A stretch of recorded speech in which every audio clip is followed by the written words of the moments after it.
So very good morning friends. आज start करते हैं अपना अपना हिंदू एनालिसिस 7 जून के लिए। राइट, तो आज सबसे पहले अपने पास हिंदू में इसका यूक्रेन से रिलेटेड न्यूज थी कि वहां पर रिसेंटली अभी जो अटैक हुआ था उसमें खेरेसन डैम के वहां पे इफेक्ट हुआ है, जिससे कि सारी जगह पानी भर गया। राइट, तो मैं आपके लिए क्यों लेके आया हूँ? मैं आपके लिए इसलिए लेके आया हूँ क्योंकि इस साल अपन ने देखा है कि प्रीलिम्स में काफी सारी लोकेशंस के ऊपर क्वेश्चन पूछे गए। राइट, जैसे मैंने आपको 26 मई को कराया था कि रशिया और यूक्रेन के बॉर्डर से क्वेश्चन आएगा, और 28 मई को आप एग्जाम देने गए तो वहां से क्वेश्चन बना था। राइट, सो अब अपने को क्या करना है, इस साल जो जो प्लेसेस न्यूज में रहेगी अपन उसको डेली कवर करते रहेंगे। राइट, जैसे कि खरेसन न्यूज में आया तो आपसे पूछ लिया जाएगा खरेसन कहाँ पे है, उसकी लोकेशन सामने मैच द फॉलोइंग में दे दिया जाएगा, तो आपको बताना पड़ेगा कि हाँ ये यूक्रेन में है। खरेसन को ये लोग कर देंगे साउथ सूडान या समथिंग, नाइजीरिया या साउथ अफ्रीका या कोई लोकेशन कर देंगे। राइट, लेकिन आपने अगर पढ़ा है तो आपको ध्यान होगा कि कहाँ पे ये लाया करता है। राइट, तो आपको ऐसे की भी ध्यान होना चाहिए, इनको पूछना था, इन्होंने पूछा नहीं है। राइट, उसके बाद जाके आप कर्विक ध्यान रख सकते हैं, ठीक है, दोस्तक ध्यान रख सकते हैं, और मेन चीज ध्यान रखें कि देने पे रिवर ये कहाँ फ्लो हो रही है। राइट, ये कहाँ से कहाँ फ्लो होके आती है, ये कहाँ आके गिरती है, इस चीज का आपको ध्यान रखना है। ब्लैक सी में आके गिरती है। राइट, सी ऑफ अजोव आपको ध्यान रखनी है, सी ऑफ अजोव के आसपास लोकेशन वैसे ध्यान देख लीजिए, मारीपुल करके देख लीजिएगा। जैसे अभी अपन देख रहे हैं कि क्रीमिया में भी काफी जन इफेक्ट होंगे इस डैम की वजह से, काफी जनों को वाटर शॉर्टेजेस होगी, तो आप इसकी लोकेशन देख सकते हैं थोड़ी बहुत। ये इंपॉर्टेंट नहीं रहेगी, लेकिन जो इंपॉर्टेंट होती है वो मैं आपको कवर करा देता हूँ। राइट, सो अपन चलते हैं अपने नेक्स्ट आर्टिकल पे। सो अपना नेक्स्ट आर्टिकल कहता है doctors must strictly comply with law on reporting POCSO offences, Karnataka high court. Karnataka high court में कहा गया है कि डॉक्टर्स को कंप्लाई करना चाहिए लॉ के साथ जो कि रिपोर्ट करते हैं पॉक्सो ऑफेंसेस से। राइट, तो आज अपन देखते हैं कि चिल्ड्रन से रिलेटेड अपने कॉन्स्टिट्यूशन में क्या है, उसके बाद अपन को पॉक्सो लाने की जरूरत पड़ी, लाए तो अपन उसके फीचर्स क्या क्या हैं, कुछ इश्यूज हैं तो उससे रिलेटेड क्या क्या इश्यूज हैं, उसकी वे फॉरवर्ड्स हैं तो अपने पास क्या क्या वे फॉरवर्ड है। राइट, तो चलिए अपन देखते हैं। Constitution of India has included several provisions to protect the rights of the children। जैसे मैंने अभी मैं आर्टिकल 21 बता रहा था आपको रिलेटेड टू एजुकेशन। राइट, तो यहाँ पे भी यही है, आपको हमेशा कॉन्स्टिट्यूशनल प्रोविजंस ध्यान होने चाहिए जिससे आप अपने मेंस के आंसर इजीली इंट्रोड्यूस कर पाए स्टार्टिंग में। Right, so India has also been a signatory to landmark international instruments such as the Convention on the Rights of Child, Protection to the Convention on the Rights of Children, on the Sale of Children, etc। देखिए, India ने international convention भी sign कर रखे हैं children से related, तो आपको ये ध्यान होना चाहिए। India has flagged any dedicated provisions against any child sexual abuse. तो इंडिया ऐसे ग्लोबल लेवल पे चाइल्ड सेक्सुअल अब्यूज को कोई लैक नहीं करता है, मतलब लाइक कंप्लायंस, लेकिन फिर भी अपने यहाँ प्रॉब्लम क्या आती है, तो अपन लेके आए POCSO Act 2012 came into effect on 14th November 2012, which was enacted in consequence to India's ratification of UN Convention on the Rights of Children 1992। ठीक है, तो अपन ने जो ये कन्वेंशन साइन करा था उसको फॉलो अप के अगेंस्ट में अपन ये लॉ लेके आए थे। Right, the aim of the special law is to address offenses of sexual exploitation and the sexual abuse of children। तो इस लॉ का एम क्या है कि ये सेक्सुअल एक्सप्लॉयटेशन होता है जो भी, और सेक्सुअल अब्यूज होता है चिल्ड्रन का, उसको कैसे रोकने में मदद कर सकता है, which were either not specially defined or inadequately penalized। तो मतलब अपन ये देखते थे कि पहले ये सारे के सारे एक्ट ना पहले पेनलाइज नहीं किए जाते थे, मतलब कि अपने को ज्यादा वो नहीं होती थी, मतलब अगर किसी को डेफिनेशन ही नहीं पता है तो आप उसको डिफाइन कैसे करोगे, अगर आप डिफाइन नहीं कर पाओगे तो आप किसी को अरेस्ट कैसे करोगे। राइट, तो ये सारी मेन प्रॉब्लम इसमें रहती है। तो अपन अब इसके कुछ मेन फीचर्स देख लेते हैं कि इसके मेन फीचर्स क्या हो सकते हैं। ठीक है, तो सबसे पहले ये कौन सा होता है, ये जेंडर न्यूट्रल है, मतलब इसमें आप ऐसा नहीं है कि सिर्फ गर्ल्स को पावर रहती है, इसमें अगर किसी से भी सेक्सुअल अब्यूज किया जाता है, भले वो गर्ल हो या बॉय हो, तो यहाँ पे दोनों की फाइल कर सकते हैं आके केसेस। तो आप देखिए, पहले अपने यहाँ पे क्या होता था, सिर्फ गर्ल्स का होता था, लेकिन आज अपने यहाँ क्या हो रहा है, जेंडर न्यूट्रल हो रहा है। काफी सारी चीजों को अपने को जेंडर न्यूट्रल करना बहुत ज्यादा जरूरी है। राइट, अपन ये नहीं जान सकते कि कहाँ पे कौन ज्यादा इफेक्ट हो रहा है, तो अपने को सबको एज अ होलिस्टिक अप्रोच लेके चलना पड़ेगा। राइट, सो अब पहले क्या होता था, पहले अगर कोई डेफिनेशन नहीं थी तो केसेस इजीली फाइल नहीं होते थे, लेकिन अब क्या हो रहा है, केसेस इजीली फाइल हो पा रहे हैं, तो ईज इन रिपोर्टिंग केसेस। तो ये आपको ध्यान होना चाहिए, पहले केसेस को फाइल करने में प्रॉब्लम आती थी। और क्या हो गया है अब, एक्सप्लिसिट डेफिनेशन ऑफ टर्म्स। तो मैंने आपको बताया कि कितने साल के बॉयज, कितने साल की गर्ल्स, या कोई भी, इसको कैसे डिफाइन किया जाएगा, मतलब कि वो सेक्सुअल अब्यूज है या नहीं है, राइट। तो उस चीज के बारे में आपको ध्यान होना चाहिए। फिर अगर अपन उससे कुछ रिलेटेड इनिशिएटिव्स पढ़े अपने चाइल्ड से रिलेटेड, तो अपने पास क्या क्या है। देख, अपने देखा जैसे बेटी पढ़ाओ बेटी पढ़ाओ, बेटी बचाओ बेटी पढ़ाओ, राइट, ये सारे के सारे हैं। उसके बाद child marriage prohibition act, child labour prohibition act, तो ये सारे के सारे अपने पास हैं, राइट। अब अपन अब इस चलिए अपन कुछ इसके फीचर्स देखिए। तो अपन अब इसके फीचर्स के साथ अब इसके इश्यूज देखते हैं, कुछ ना कुछ इश्यूज होगा, ठीक है। तो अपना जो वुमेन का रिप्रेजेंटेशन है ना, अभी भी पुलिस फोर्स में बहुत कम है, राइट। तो वो एक मेन कारण बनता है कि चलिए आपने डिफाइन कर दिया, लेकिन उसको अभी भी डेफिनेशन को ऑब्जेक्टिवली देखने वाला या सब्जेक्टिव देखने वाला कौन है, एक मेल पर्सन है। तो जब तक वो फीमेल पर्सन वहां पे नहीं होगी, तो फिर आप कैसे मान सकते हो कि नहीं, इन्वेस्टिगेशन प्रॉपर होगी, राइट। तो उस चीज का अपने को ध्यान रखना है कि अपन उसको कैसे, ह्यूमन रिप्रेजेंटेशन को कैसे इम्प्रूव कर सकते हैं, राइट। फिर अभी काफी इन्वेस्टिगेशन में अभी काफी लूपहोल्स रह जाते हैं, तो अपने को इन्वेस्टिगेशन को कैसे प्रॉपर किया जाए उस चीज के बारे में देख सोचना चाहिए, ठीक है। एज डिटर्मिनेशन का अभी भी इशू रहता है, काफी जने अपनी एज गलत बता देते हैं, राइट। जुडिशियल मजिस्ट्रेट के द्वारा एग्जामिन नहीं किया जाता है अभी तक, right.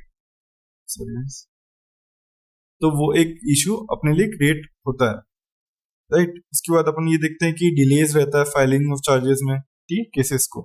So no conditions to prove recent intercourse. तो अपन ये देखते हैं कि हाँ भाई सेक्सुअल एक्टिविटी हुई है, लेकिन उसको अभी तक प्रूव करने के लिए अपने पास कोई परफेक्ट एविडेंसेस नहीं है कि अपन इससे प्रूव कर पाएंगे।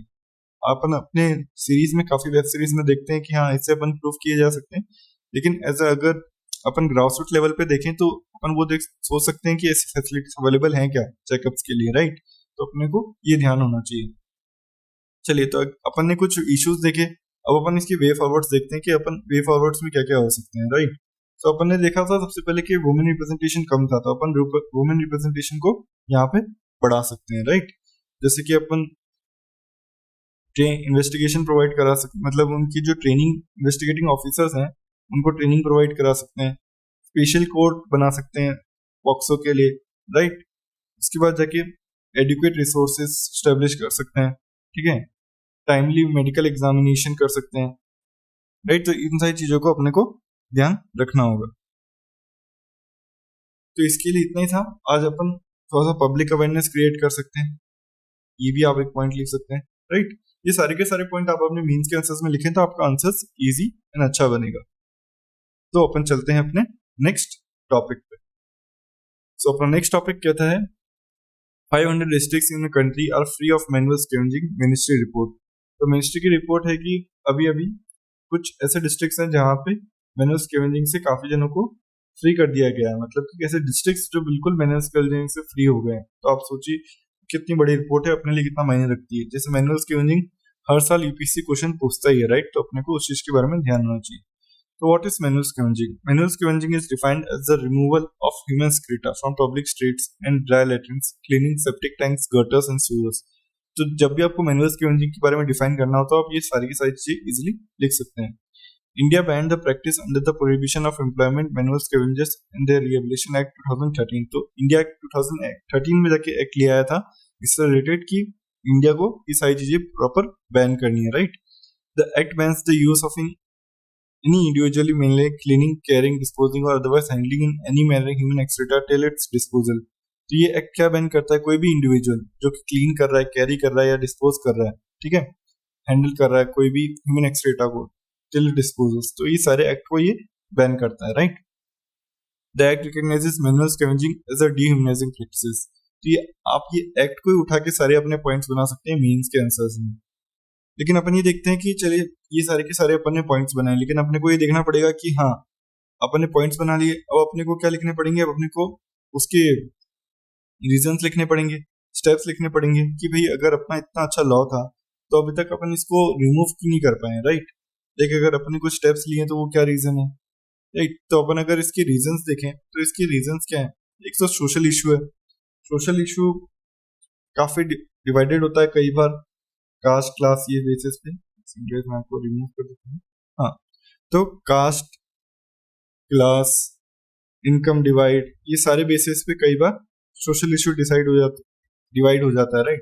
तो भले ही एम्प्लॉयमेंट बैन है, लेकिन कई बार कोई कास्ट को माना जाता है कि वो इस काम के लिए ही बने हैं, तो फिर वो चीज गलत है, राइट। तो अपने को वो चीज रोकनी चाहिए।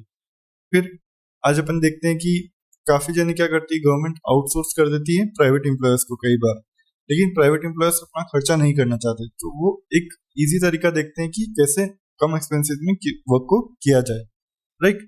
सबका एटीट्यूड सेम नहीं है इस चीजों पे, गवर्नमेंट का एटीट्यूड कुछ अलग है, ठीक है। उसके बाद जाके सिटीजन्स का अलग है, उसके बाद प्राइवेट ऑर्गेनाइजेशंस का अलग है। तो जब तक सारे सिटीजन्स का या सारे स्टेक होल्डर्स का एटीट्यूड सेम नहीं होगा इससे रिलेटेड, तो अपन इसे प्रॉपर वर्क नहीं कर पाएंगे, राइट। तो अपने को उस चीज के बारे में ध्यान होना चाहिए। लेकिन अगर अपन ये देखें कि ये तो कुछ रीजंस थे, तो ये रीजंस अपने पास कुछ अपन ने स्टेप्स भी लिए होंगे, राइट। जैसे कि अपन ने देखा कुछ एक्ट लेके आए हैं, तो एक तो मैनुअल स्कैवेंजर्स एक्ट था, उसको अपन ने 2020 में वापस अमेंड किया, राइट, उसमें कुछ और इम्प्रूवमेंट लाने के लिए। फिर अपन ने क्या किया, अपन ने SC/ST एक्ट 1989 में एम्प्लॉयमेंट मैनुअल स्कैवेंजिंग को बैन किया कि अगर उससे रिलेटेड अगर कोई भी केस फाइल होता है तो उस पर प्रॉपर रिसेंटली वर्क होगा, राइट, मतलब फास्ट ट्रैक कोर्ट्स में वर्क होगा। तो आपको भी ध्यान होना चाहिए, राइट। उसके बाद स्वच्छ भारत अभियान, तो ये सारे के सारे अपने मिशंस हैं जो अपन डायरेक्टली वर्क कर रहे हैं ये सारी चीजों को रोकने के लिए। तो जब भी आप स्टेप्स लिखने जाएंगे ना, तो आप ये आराम से बता सकते हैं।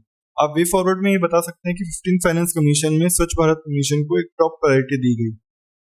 तो अगर top priority mission 5th finance का होगा तो उसने फाइनेंसेस अच्छे प्रोवाइड किए होंगे, इसलिए अपन ये देख रहे हैं कि आज अपने को पॉजिटिव नोट्स मिल रहे हैं अपने न्यूज़पेपर में कि हाँ 508 डिस्ट्रिक्ट्स में अब वो फ्री है मैनुअल स्कैवेंजिंग से, राइट। तो मिनिस्टर की रिपोर्ट है, आप अपने डायरेक्टली कोट करेंगे आपके मेंस के क्वेश्चंस में। तो चलते हैं अपने नेक्स्ट टॉपिक पे। सो अपना नेक्स्ट टॉपिक कहता है seeing India's energy transition through its states. So ठीक है, मैंने आपको 2-3 पहले ही रिन्यूएबल एनर्जी से रिलेटेड एक आर्टिकल कराया था। मैं आपको यही बताता रहता हूँ कि एनर्जी से रिलेटेड यूपीएससी हमेशा क्वेश्चन पूछता रहेगा, क्योंकि आने वाले टाइम में ये एक बहुत इंपॉर्टेंट रोल प्ले करता है आपकी इकोनॉमी को डेवलप करने के लिए, राइट। सो अपन ये देखते हैं एनर्जी ट्रांजिशन की अगर आपको डेफिनेशन लिखनी है तो आप डेफिनेशन कैसे लिखेंगे। Energy transition refers to the shift, right, from reliance to non renewable fossil fuels based energy sources to renewable, right. तो अपन ये देखते हैं कि आज अपन जो फॉसिल फ्यूल यूज कर रहे हैं वो नॉन रिन्यूएबल है, राइट, मतलब वो वापस रिन्यूएबल नहीं हो सकती। लेकिन आज अगर अपन कोई सोलर एनर्जी यूज कर रहे हैं, राइट, तो सोलर एनर्जी वापस सनरेज आ सकती है, वापस रिन्यू हो सकती है। तो अपन एनर्जी ट्रांजिशन किस बेसिस पे कर रहे हैं, अपन शिफ्ट ले रहे हैं एक रिलायंस से नॉन रिलायंस सेक्टर पर, राइट। तो क्लीन एनर्जी सोर्सेज क्या हो सकते हैं, सोलर हो सकते हैं, विंड हो सकती है, हाइड्रो इलेक्ट्रिसिटी हो सकती है, ऐसे काफी सोर्सेज आप जानते हैं, राइट। तो उससे क्या होगा, जिससे आज अपन देख रहे हैं कि क्लाइमेट चेंज काफी हो रहा है, उसका इम्पैक्ट काफी हो रहे हैं, सी लेवल राइज बढ़ रहा है, काफी सारी चीजें बढ़ रही हैं, राइट। तो अपन वो सारी चीजों पर डायरेक्टली रिलेटेड वर्क कर पाएंगे, सस्टेनेबल प्रमोशन कर पाएंगे। अपन देखते हैं कि अपन को एसडीजी गोल्स बाय 2030 अचीव करने हैं, तो ये सारे के सारे जो मेजर्स हैं सारी कंट्रीज क्यों लेती हैं। अगर एनर्जी ट्रांजिशन कर रहे हैं वो सिर्फ फॉसिल फ्यूल से क्यों नहीं बना रहे, आने वाले टाइम में चेंज क्यों कर रहे हैं, क्योंकि उनको एसडीजी गोल्स 2030 तक कंप्लीट करने हैं। एज अ होल अपन देखते हैं the transition to a just energy system seeks to ensure that access to energy is equitable and benefits all members of society rather than primarily benefiting the corporations and the wealthy। तो अपन ये देखते थे कि पहले गांव में light ही नहीं आती थी, लाइक 2 आवर्स आती थी या 4 आवर्स या 6 आवर्स आती थी, लेकिन अब क्या हो रहा है, अब 24 आवर्स सप्लाई हो रही है। तो अपन जब ट्रांजिशन कर रहे हैं तो अपन ये देखना चाहते हैं कि अपन सिर्फ वेल्दी लोगों को ट्रांसफर ना करें, अपन सबको साथ लेके चलें। ऐसा ना हो कि रिन्यूएबल एनर्जी सोर्सेज जाते जाते अपन सिर्फ वेल्दी को देने लग जाएं वापस, और गांव से वापस लाइट चले जाए, क्योंकि अपनी इकोनॉमी किस पे डिपेंड करती है, मोस्टली फार्म इकोनॉमी पे डिपेंड करती है, क्योंकि फार्म सेक्टर है जो सबसे ज्यादा एम्प्लॉय करता है, राइट, अपने लोगों को। तो उसके बाद अपन देखते हैं this includes promoting renewable energy sources such as the wind and the solar, जो मैंने आपको बताया था क्या क्या प्रमोट करना पड़ेगा, as well as energy efficiency measures such as the development of energy storage solutions, right, जो मैंने आपको ऊपर डिस्कस किया। तो आपको कुछ इश्यूज पता होने चाहिए, स्टेप्स पता होने चाहिए, या इंडिया की स्ट्रेटेजी पता होनी चाहिए कि इंडिया कैसे वर्क कर रहा है, राइट। सो अगर आप मुझे इश्यूज बताएं तो आप क्या बताएंगे, आपके दिमाग में क्या इश्यूज आते हैं, ठीक है। तो चलिए आज स्टार्ट करिए, आप मुझे कमेंट सेक्शन में बताइए कि सबसे पहले आपके रिलेटेड दिमाग में क्या क्या इश्यूज आते हैं इससे रिलेटेड। तो मैंने आपको बताया था कि सबसे पहली बात तो